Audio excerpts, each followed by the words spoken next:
excited to launch our first episode of Cyberwire. This podcast is all about hot topics that we'll be discussing in the security landscape with lots of different senior leaders across cyber.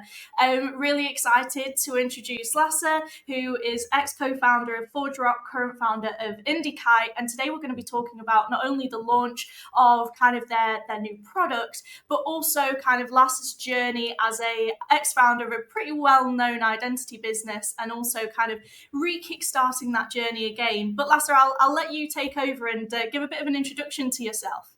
Thank you very much, and it's an honor to be here. Thanks for asking me. Who am I? Kind of like very kind of like humble guy from Norway that found out that Norway is too little, specifically if you want to do something in tech. So I'm actually talking to you today from San Francisco, which is my second home.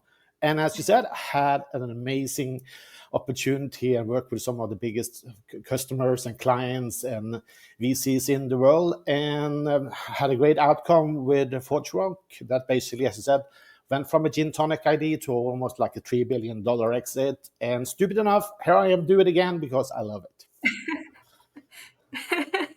Definitely keeping you on your toes, that's for sure. And I mean, obviously, everybody kind of, especially if you're working within identity, people are really familiar with ForgeRock. You know, it's become a pretty established name within the identity kind of world. It'd be really interesting to hear, Lasse, just a quick touch on kind of, you know, your journey there, the experience of kind of building that, and also, you know, what's it like doing it all over again? First of all, it's what I'm living the dream. This is what I do. This is what I love. So that, no doubt about it. And of course, I don't have to work, but I don't know what I should. I don't play golf, and I don't need to buy an island. But anyway, it's kind of like it's very, very fascinating to see what happened with ForgeRock and what's happening now with AI. And of course, back in those days, it was all about human being getting online. Kind of like people would like to have secure access to kind of like their banking accounts, government documents, or e-commerce or whatever. But it was very, very human centric. And we learn a lot from that. But of course, there's also a difference what's going on now with AI, because maybe there's more kind of like AI agents out there communicating and doing stuff on behalf of us. So how do we deal with it? There's more things and devices connected on the planet than there's human beings. So actually having the background and doing a lot of innovation, it's securing kind of like transactions for humans. It's very natural now to go to the next step and we are all secure, depending if it's a human or an AI agent or a device. And that's what we're up to. Awesome. And I suppose, you know, kind of this podcast is coming out following a pretty exciting announcement that you guys have just made. It'd be really interesting if you could give us a little bit of an intro to obviously Indykite, but kind of the announcement that you made today.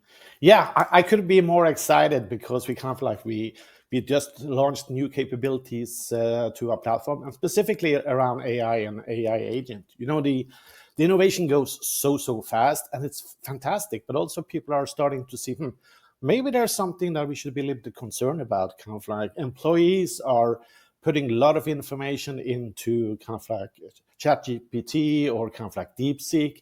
And, you know, all this information, whatever you're prompting, is actually stored out there and can be abused. And also, what about the quality of your data?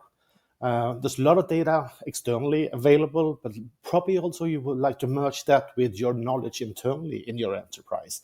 And how do you make sure your competitor is not seeing the same information that you're having internally, or your knowledge? Would you like it actually to be shared by everybody else? So what we did is launched a lot of security controls to kind of like avoid employees making stupid things and putting sensitive information into their prompting. We are making sure that internal data is not exposed to everybody else in the world. And most important also, is the data truthful? Can you trust it? That is probably the core concern about everything going in AI today. Yeah, Yeah, for sure. And you kind of have already touched base on this a little bit, but obviously AI is kind of the new buzzword, and I think so many businesses out there, especially kind of in cybersecurity, are kind of using the word AI, and typically it's more kind of covering the efficiencies or the automation of a process. But you guys have obviously kind of pivoted from the identity landscape into kind of recognizing that, look, actually there is a big gap here in terms of the data security element and how people are leveraging AI, as you mentioned, like ChatGPT. So kind of what is it in particular that your product's going to be looking to do to help kind of, should we say, like reduce the risk in that particular aspect of the space? First of all, I think it's fascinating. The saying is a buzzword. Yes, it is a buzzword, but also is probably kind of like the technology that have kind of like advanced and come into to business and enterprises the fastest ever. And we see a lot of kind of like prototypes, pilots that happened in 23 and 2024. AI revolution is now. It's happening, and based on the early adapters, kind of like knowledge, they again starting to thinking very often as an afterthought. What about Yeah. security? What about data? What about privacy? And of course, this is kind of like we did this for human beings, making sure we are protecting them.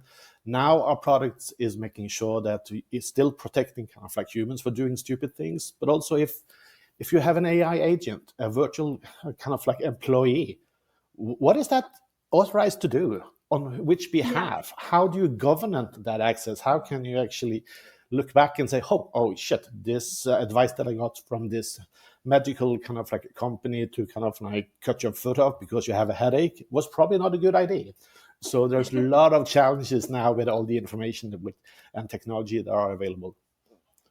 Yeah, yeah, for sure. And I think this kind of tags into what you were saying there, because obviously, like you mentioned, not only are people kind of inputting lots of information and data into ChatGPT without maybe realizing actually how much information they're giving away and things, but it's, AI systems collect and store huge amounts of data, and naturally that's going to make them more attractive targets for cyber criminals. And I think it's often talked about how products and systems kind of utilize AI to be more efficient, but it's not necessarily considered how cyber criminals can use that to their advantage. I think in the news we see so much about kind of what the good guys are getting, but not necessarily how much the bad guys can also use that as well. I mean, what kind of would you say your predictions are within AI and cyber and kind of how can the good guys keep up with that typical cat and mouse chase should we always kind of see in the space of trying to keep up with what the bad guys are doing with this technology? First of all, I think you're spot on because there's always this is kind of like the two sides of the same coin, if you know what I mean. You can always Yeah, use technology for good or for bad. There's no doubt about it. And so you will see a lot of good things happening, and kind of like access to a lot of more information brings more knowledge, more understanding, and you can make right decisions. But we are not only learning the good guys how to do stuff, we are actually really, really rapidly learning everybody else that had bad intention, how you can hack the system, how you can steal more information, and kind of like make software that actually does it for you. So the yeah, access to these tools make everybody kind of like it's a really, really powerful toolbox. Uh, and I yeah, think we need to have technology that actually protect a lot of this behavior because it's going too fast. And we back in the heydays we told to our kids kind of like don't put anything on your internet pictures because it will be out there forever. yeah, What about kind of like what information you are now putting into a chat gpt prompt? It will be there yeah. forever. It will be part of the decision or maybe a bad guy's search for information. So but again, it's good and bad, but we need kind of like governance, security, and be able to control it. Yeah, yeah, for sure. And I think there's some key examples that we've seen over the past couple of years where typically in the space you're used to seeing things like ransomware attacks or kind of phishing and things, but more often than not now we're actually seeing a lot of that related to kind of AI data breaches. I think some examples being like Yum, who fell victim to an AI driven ransomware attack. I think they had to shut something like 300 kind of UK branches for several weeks, or T-Mobile while, had like an API breach, and I think it was like the theft of data for like 37 million customers, and obviously there's a lot of big examples, and I suppose it kind of poses the fact of no business seems to be safe. You would imagine a lot of these large established enterprises have more security measures in and things that are keeping their information secure. But it's kind of like you mentioned, actually, sometimes it's your day-to-day employees that don't necessarily realize what information they're giving away or how vulnerable kind of they're making themselves to a data breach. I suppose, what do you think it is that's leaving so many businesses vulnerable to attacks like this? Of course, it's definitely the power of the technology, of course, which can do an amazing thing. And again, back to that AI buzz, the AI revolution is here now.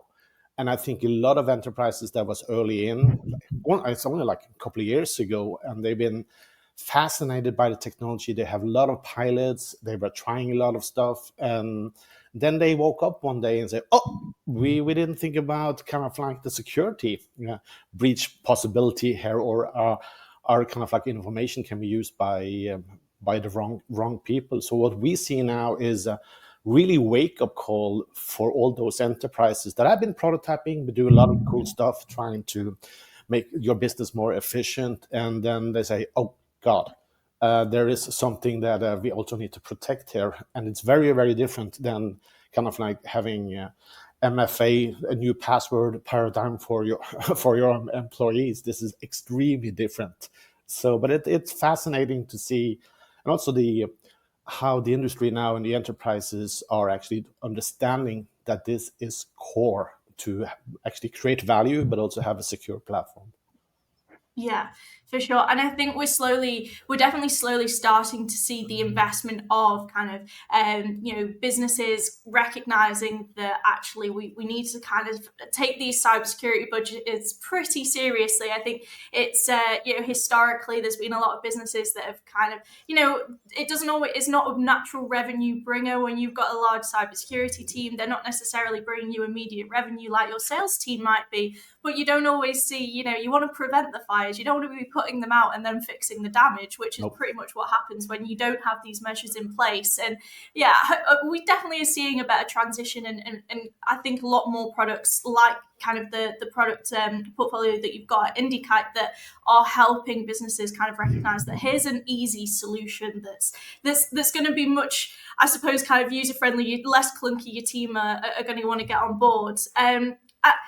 I mean, I suppose kind of this is a pretty common question, and I think whether it's a necessary or necessary fear, I'll let you chip in. But a lot of people are scared of AI. I think one of the biggest things that kind of people associate with it is the fact that, will AI ever be self-sufficient? Will there always be the need for human kind of interaction and intervention, or is it going to be one of those things that people are afraid of, and it is going to take away a lot of jobs, especially in the cybersecurity landscape? Yeah, there will be a change, but I think we're going to see a lot of new opportunities also. The way we designed our system, that we basically call it the system of intelligence. And what you basically need to have side by side, yes, you need artificial intelligence, but you also need real intelligence, because humans going to be in the loop and validating what's going on. And you see a lot of stuff happening to LLM. There's a lot of public information there, which is good. It's still only statistics. And it probably don't have access to the core of your enterprise, all the knowledge, all the domain expertise, all the knowledge about your customer base. And you need to kind of like blend those two worlds together to get really good insights and really good advice. At the same time, also becomes very, very interesting for the bad guys stealing. So again, we are into a big paradigm shift here, which is going extremely fast. But I think that there's been a big change now on a wake-up call that AI revolution is actually here now. It's not a buzz anymore. There's been a lot of testing, a lot of prototyping, a lot of cool stuff, a lot of mistakes. That's how you innovate. But I'm really excited, and specifically also kind of like that's why we kind of like launched the AI control suite yesterday to actually keep up and help enterprises be more secure, but also make more money. Yeah, no, and I couldn't agree with you more. I think it's a really exciting time to kind of be in the not just the security landscape, but if you're working with an application that's leveraging kind of AI, and I think that the improvement it's had in such a short space of time is pretty significant. I mean, I'd love to circle back and kind of be closing the podcast out with what's next for you guys. Obviously, you've got the product launch that's literally just happened, so very exciting times. But what's kind of on the horizon for Indykite, and what are the exciting plans that you have in for the future? So we are really focusing kind of like not on controlling and securing, but also the trust in the data. Is this blood sample coming from a monkey or a 9-year-old boy? How do you know that? How autistic? What's the veracity of your data? And that's going to be the kind of like the good advice or bad advice in the end, because there's going to be a lot of fake data out there, and if you make a decision on the wrong data, you will get the wrong answers. So we are really looking into which device did actually send this information, which AI agent actually asked for this, which kind of like application have this, who have the access. But trusting the data, that is the core fundamental thing to actually make the right decisions. And if you don't have a clue, then you're going to have very interesting results.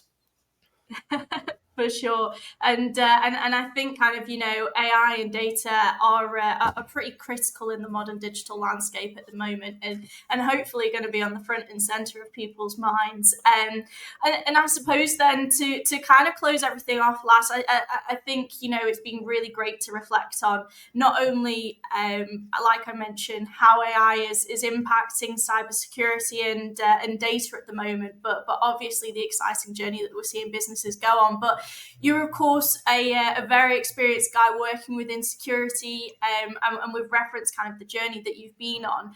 I mean, what kind of words would you put out there to kind of people that have maybe been looking to start up in a new business and maybe kind of scale out a new security platform or whatever it may be? Any advice that you'd throw out to the crowd and be like, look, I've done it once before, I'm doing it here again, and here are some words of wisdom. First of all, kind of like no plan B, just go after it. I think that's my main kind of like most important advice.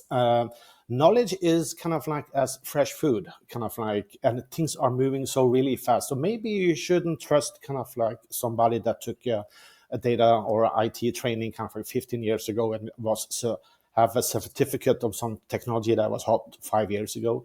Software is software. There's nothing you can't do with software. So give me kind of one challenge I can't fix.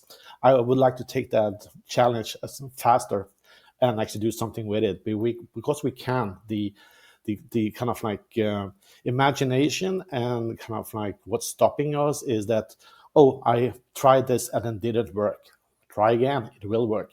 Just look at it from a different angle.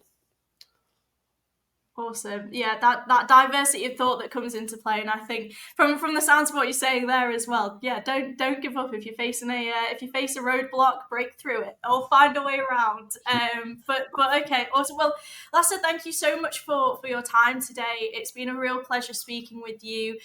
This is a really hot topic in the space. Obviously, very exciting times for Indykite, and yeah, I think some really exciting things on the horizon for you guys. But it's been a real pleasure and glad we're able to connect.